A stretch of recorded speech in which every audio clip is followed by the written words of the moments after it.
Assalamualaikum warahmatullahi wabarakatuh. Halo everyone, sebelumnya izinkan kami memperkenalkan diri. Saya Zahra Quratul Ain dengan kedua rekan saya yaitu Nesa Amelia Novianti dan Nur Aulia Jahro. Pada kesempatan kali ini, kami akan membahas mengenai konsep dasar manajemen pendidikan, di mana sub pembahasan kita pada kali ini, yang pertama ada pengertian manajemen pendidikan, yang kedua prinsip-prinsip manajemen pendidikan, yang ketiga fungsi-fungsi manajemen pendidikan, dan yang keempat ruang lingkup manajemen pendidikan. Oke, langsung saja kita ke pembahasan yang pertama, yaitu mengenai pengertian manajemen pendidikan. Kata manajemen sendiri berasal dari bahasa Latin, yaitu dari kata manus dan agere, yang digabung menjadi manugere, yang bermakna menangani sesuatu, mengatur, membuat sesuatu menjadi seperti apa yang diinginkan dengan mendaya gunakan seluruh sumber daya yang ada. Jadi, manajemen adalah ilmu dan seni dalam mengatur, mengendalikan, mengkomunikasikan, dan memanfaatkan semua sumber daya yang ada dalam organisasi dengan memanfaatkan fungsi-fungsi manajemen. Lalu pendidikan itu sendiri adalah setiap usaha, pengaruh, perlindungan, dan bantuan yang diberikan kepada anak, yang tertuju kepada pendewasaan anak serta mengembangkan potensi dirinya. Nah, dari pengertian manajemen dan pendidikan itu sendiri, maka dapat disimpulkan bahwa makna manajemen pendidikan adalah suatu proses pengelolaan sumber daya pendidikan, baik personal maupun material, secara sistematis dan kontinuitas sebagai upaya pencapaian tujuan pendidikan dengan cara efektif dan efisien. Manajemen pendidikan juga dapat didefinisikan sebagai proses untuk mencapai tujuan pendidikan, di mana proses tersebut meliputi perencanaan, pengorganisasian, pengarahan, pemantauan, dan penilaian. Manajemen pendidikan juga merupakan dasar sistem pengelolaan pendidikan yang berfungsi sebagai landasan bagi usaha peningkatan kualitas pendidikan. Nah, untuk mewujudkan tujuan pendidikan yang diharapkan tersebut, maka dibutuhkan juga prinsip-prinsip dalam manajemen pendidikan. Prinsip-prinsip tersebut diantaranya ada prinsip efisiensi dan efektivitas, di mana efisiensi ini merupakan teknik atau cara membuat sesuatu dengan benar, doing things right, yang menekankan pada perbandingan antara input atau sumber daya dengan output. Sedangkan efektivitas berkaitan dengan keberhasilan tujuan organisasi, di mana kenyataan hasil yang diperoleh sesuai dengan hasil yang diharapkan. Lalu prinsip yang kedua ada prinsip pengelolaan, yang tidak lain adalah fungsi manajerial yang meliputi perencanaan, pengorganisasian, pengasahan, dan kontrol. Apabila seorang manajer melakukan tiap tahap-tahap tersebut dalam kegiatannya, maka akan mudah meraih tujuan dengan baik. Lalu yang ketiga ada prinsip pengutamaan tugas pengelolaan. Pengutamaan tugas pengelolaan merupakan tanggung jawab manajer secara internal maupun eksternal. Kedua beban tanggung jawab di dalam maupun keluar organisasi secara sinergis harus diarahkan pada tujuan yang ditargetkan. Next yaitu prinsip kepemimpinan efektif. Seorang pemimpin harus bisa mengembangkan hubungan yang baik dengan semua anggotanya dan pandai merealisasikan human relationship. Sehingga kepemimpinan efektif adalah kepemimpinan yang dipegang oleh seorang pemimpin yang memiliki kebijaksanaan dalam mengambil keputusan, tegas, lugas, hemat waktu, dan berkualitas.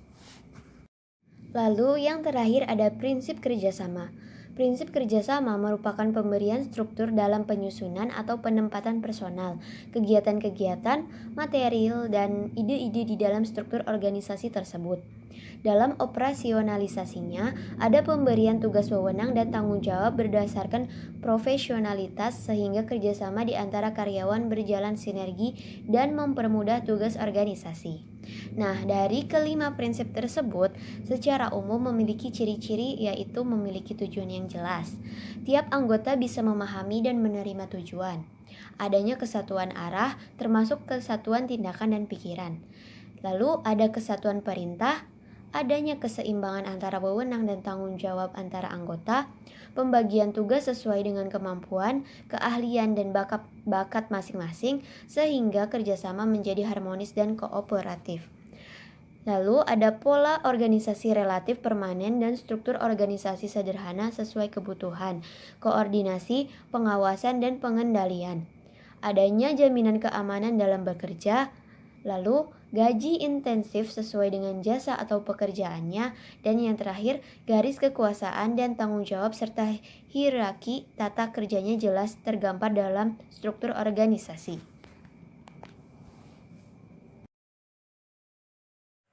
Baiklah, Assalamualaikum warahmatullahi wabarakatuh. Saya Nesa Amelia Novianti akan menjelaskan mengenai fungsi-fungsi manajemen pendidikan dan ruang lingkup manajemen pendidikan. Mengenai fungsi-fungsi manajemen pendidikan, para tokoh manajemen berbeda pendapat dalam menentukan fungsi atau bagian apa saja yang harus ada dalam manajemen. Selain itu, istilah yang digunakan juga berbeda-beda. Namun, menurut Fatah, secara umum, perbedaan-perbedaan tersebut mempunyai titik temu dalam menyebutkan fungsi-fungsi manajemen, yaitu yang pertama ada fungsi perencanaan. Fungsi perencanaan adalah sebagai pedoman pelaksanaan dan pengendalian, menentukan strategi pelaksanaan kegiatan, menentukan tujuan atau kerangka tindakan untuk mencapai tujuan tertentu. Dalam menentukan rencana harus dilakukan secara matang dengan melakukan kajian secara sistematis sesuai dengan kondisi organisasi dan kemampuan sumber daya dengan tetap mengacu pada visi dan misi organisasi. Dalam perencanaan, yang perlu diperhatikan adalah menetapkan tentang apa yang harus dikerjakan, kapan, dan bagaimana melakukannya, membatasi sasaran, dan menetapkan pelaksanaan-pelaksanaan kerja untuk mencapai efektivitas maksimum, melalui proses penentuan target, pengembangan alternatif rencana, mempersiapkan dan mengkomunikasikan rencana-rencana dan keputusan. Langkah-langkah dalam perencanaan yaitu terdapat 5 langkah. Yang pertama, menentukan dan merumuskan tujuan yang hendak dicapai. Yang kedua, meneliti masalah atau pekerjaan yang akan dilakukan. Yang ketiga, mengumpulkan data atau informasi-informasi yang diperlukan. Yang keempat, ada menentukan tahap-tahap atau rangkaian tindakan. Dan yang kelima, merumuskan bagaimana masalah-masalah itu akan dipecahkan dan bagaimana pekerjaan itu akan diselesaikan. Selanjutnya, yang kedua ada fungsi pengorganisasian. Fungsi pengorganisasian diartikan sebagai kegiatan membagi tugas kepada orang-orang yang terlibat dalam kerjasama untuk memudahkan pelaksanaan kerja.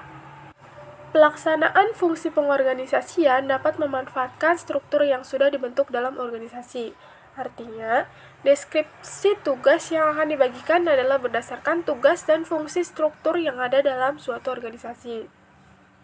Dalam pengorganisasian, terdapat beberapa langkah yang harus diperhatikan, antara lain menentukan tugas-tugas yang harus dilakukan untuk mencapai tujuan organisasi, membagi seluruh beban kerja menjadi kegiatan-kegiatan yang dapat dilaksanakan oleh perorangan atau kelompok, menggabungkan pekerjaan para anggota dengan cara yang rasional dan efisien, menetapkan mekanisme untuk mengkoordinasikan pekerjaan dalam satu kesatuan yang harmonis, kemudian melakukan monitoring, dan mengambil langkah-langkah penyesuaian untuk mempertahankan serta meningkatkan efektivitas.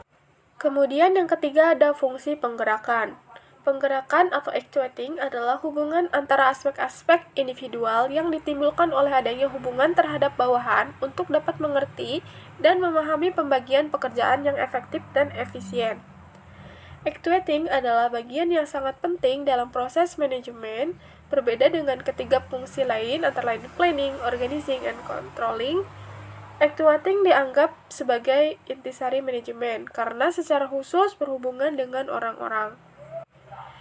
Terry menyatakan bahwa sukses dalam manajemen sebagian dipengaruhi oleh beberapa hal. Yang pertama, mendapatkan orang-orang yang cakap. Yang kedua, mengatakan kepada mereka apa yang hendak dicapai dan bagaimana cara mengerjakan apa yang kita inginkan. Yang ketiga, memberikan otoritas kepada mereka. Dan yang keempat, menginspirasi mereka dengan kepercayaan untuk mencapai sasaran.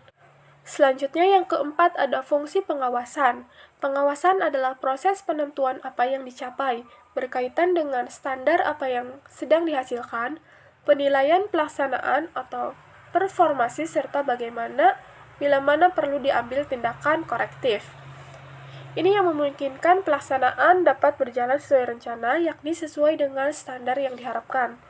Tujuan pengawasan menurut konsep sistem adalah membantu mempertahankan hasil atau output yang sesuai dengan syarat-syarat sistem. Artinya, dengan melakukan kerja pengawasan, diharapkan dapat mencapai kualitas produk organisasi berdasar perencanaan yang telah ditetapkan, sehingga konsumen atau stakeholders menjadi puas. Pengawasan yang dibuat dalam fungsi manajemen sebenarnya merupakan strategi untuk menghindari penyimpangan-penyimpangan dari segi pendekatan rasional terhadap keberadaan input, jumlah, dan kualitas bahan, staf, uang, peralatan, fasilitas, dan informasi. Demikian pula pengawasan terhadap aktivitas penjadwalan dan ketetapan pelaksanaan kegiatan organisasi, sedangkan yang lain adalah pengawasan terhadap output atau standar produk yang diinginkan. Pembahasan selanjutnya mengenai ruang lingkup manajemen pendidikan. Mempelajari ruang lingkup manajemen pendidikan akan dilihat dari dua sudut pandang. Yang pertama ditinjau dari objek kajian manajemen lembaga pendidikan, dan yang kedua berdasarkan bidang garapan manajemen pendidikan. Untuk yang pertama, objek kajian manajemen lembaga pendidikan. Objek kajian manajemen lembaga pendidikan dilihat dari beberapa aspek penting yang diperlukan dalam kelembagaan pendidikan. Di antaranya yang pertama ada manajemen lembaga pendidikan pada aspek struktur, yang menjelaskan struktur organisasi pendidikan, analisis unit kerja, deskripsi tugas, spesifikasi pelaku pendidikan, otoritas, hierarkis jabatan, dinamika lingkungan struktur organisasi, dan perbedaan profesionalitas pelaku pendidikan serta semua aktivitasnya. Kemudian, manajemen lembaga pendidikan ditinjau dari aspek teknik, meliputi proses perencanaan, kegiatan lembaga perwujudan tugas-tugas, dan strategi pelaksanaan pengembangan lembaga.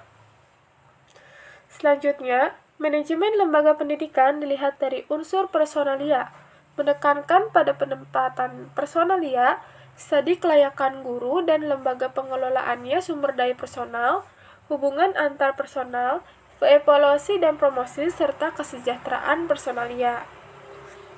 Kemudian, manajemen lembaga pendidikan ditinjau dari aspek informasi, meliputi sistem informasi lembaga pendidikan, sistem kontrol internal dan eksternal lembaga pengawasan, pegawai, dan respon manajerial terkait masalah di dalam maupun di luar lembaga.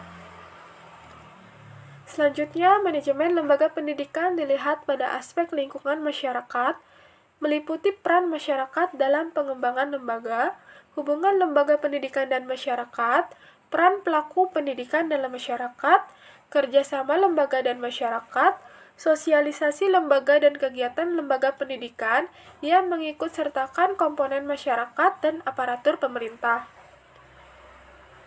Selanjutnya, manajemen lembaga pendidikan pada aspek keterampilan manajerial.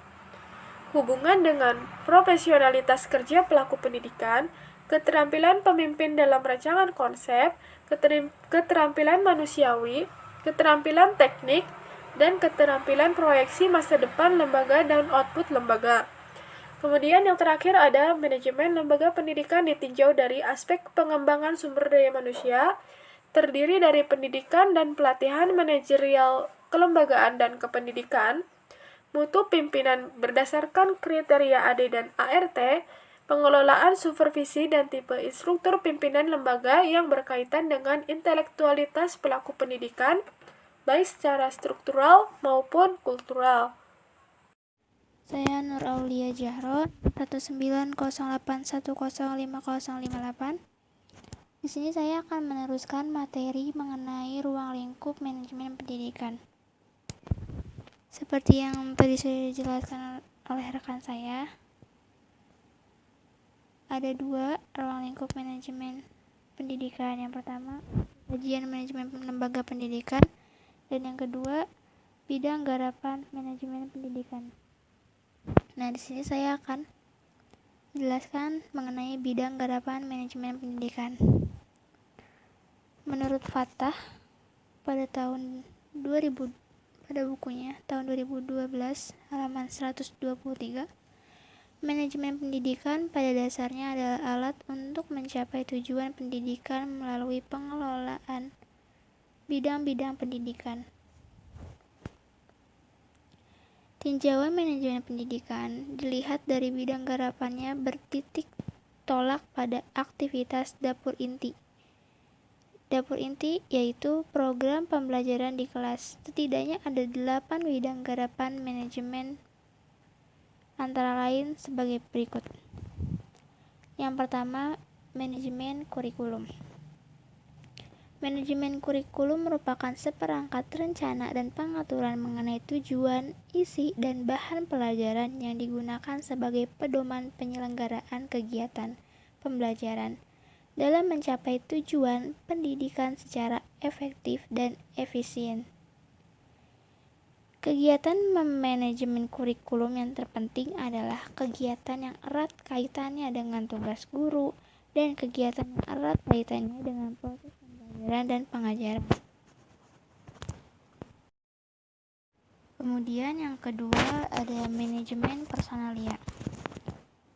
Definisi manajemen personalia adalah serangkaian proses kerjasama mulai dari perencanaan, pengorganisasian, penggerakan, dan pengawasan, atau bisa kita artikan serangkaian proses kerjasama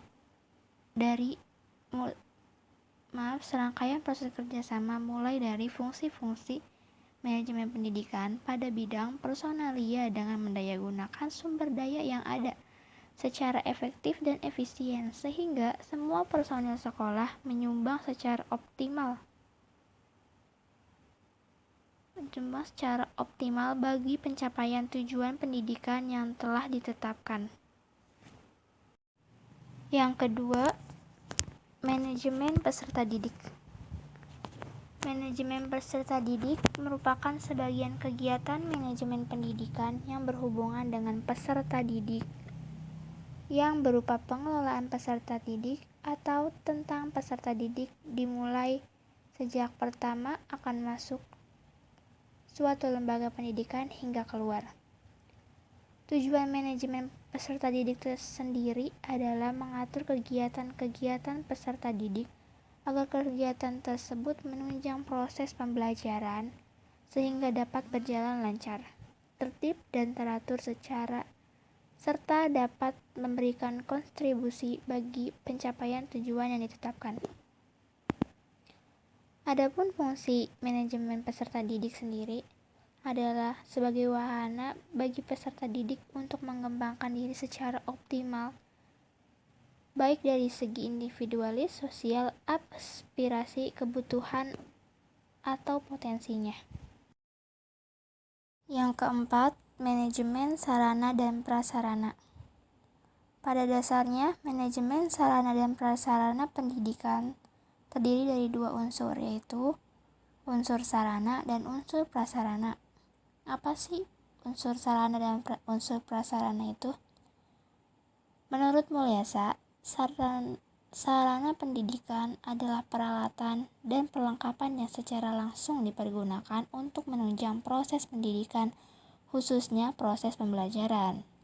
Nah, sedangkan yang dimaksud dengan prasarana pendidikan adalah fasilitas yang secara tidak langsung menunjang jalannya suatu proses pendidikan atau pengajaran di suatu lembaga pendidikan.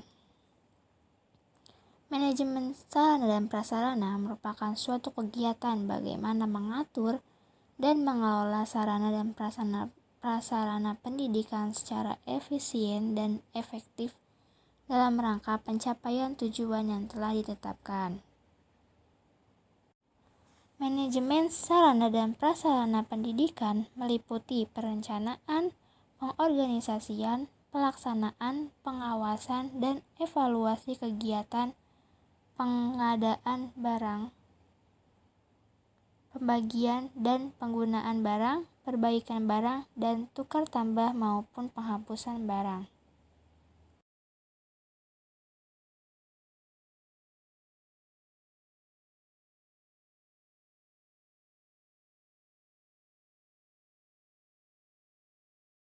Yang kelima, manajemen keuangan atau pembiayaan. Manajemen keuangan atau pembiayaan adalah serangkaian kegiatan perencanaan, melaksanakan dan mengevaluasi serta mempertanggungjawabkan pengelolaan dana secara transparan pada masyarakat dan pemerintah. Manajemen pembiayaan pendidikan mengacu pada prinsip-prinsip sesuai dengan rencana anggaran, terarah dan terkendali, diselaraskan dengan rencana kegiatan transparan atau terbuka, efisien dan efektif, sesuai petunjuk dan teknis atau juknis, dan berusaha memanfaatkan produksi dalam negeri. Sedangkan kegiatan dalam manajemen pembiayaan pendidikan meliputi perencanaan, pelaksanaan, pengawasan, dan pertanggungjawaban.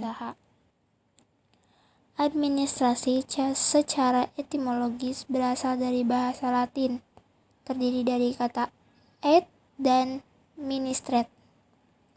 Kata-kata tersebut dalam bahasa Inggris memiliki arti yang sama. Ad sama dengan to administrate, to serve, atau to conduct, yang berarti melayani, membantu, dan mengarahkan. Adapun wujud dari hubungan tata usaha dengan manajemen pendidikan tampak pada aktivitas kepala sekolah sebagai pembuat keputusan dan penanggung-jawaban penuh atas keputusan atau kebijakan yang dibuatnya. Yang ketujuh, manajemen humas.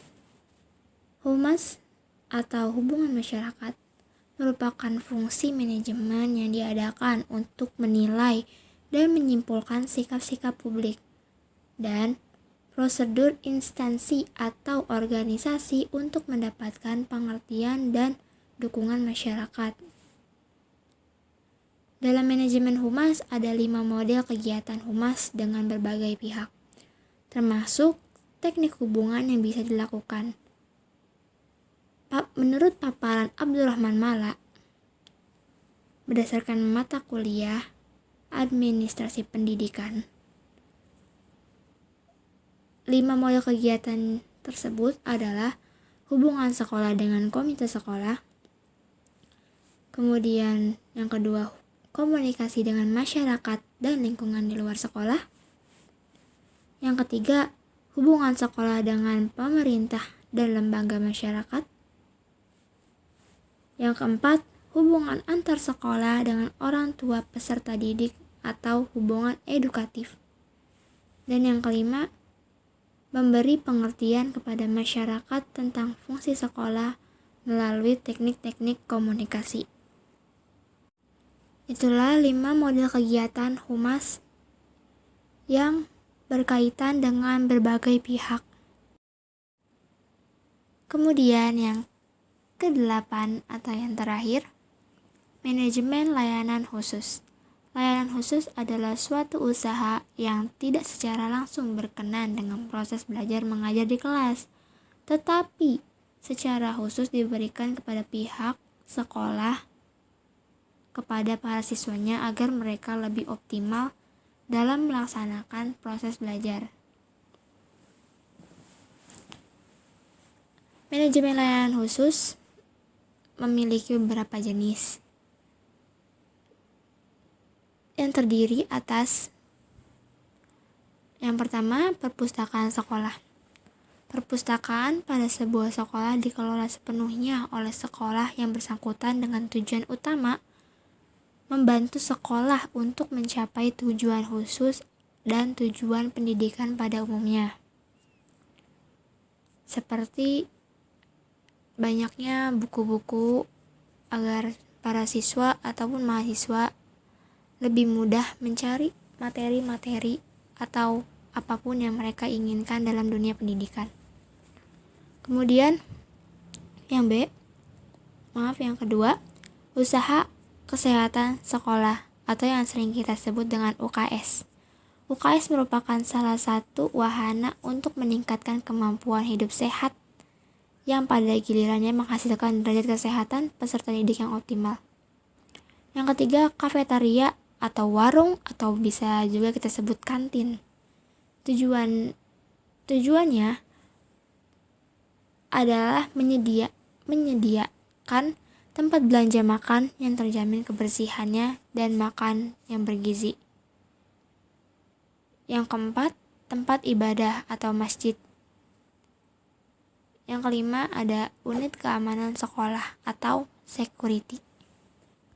Baik teman-teman semua, sekian materi mengenai konsep dasar manajemen pendidikan yang sudah dipaparkan oleh kedua rekan saya dan saya juga dari kami dari kelompok 1. Semoga ilmu yang kalian dapatkan dan kami dapatkan bermanfaat. Thanks for watching. See you next time. Bye.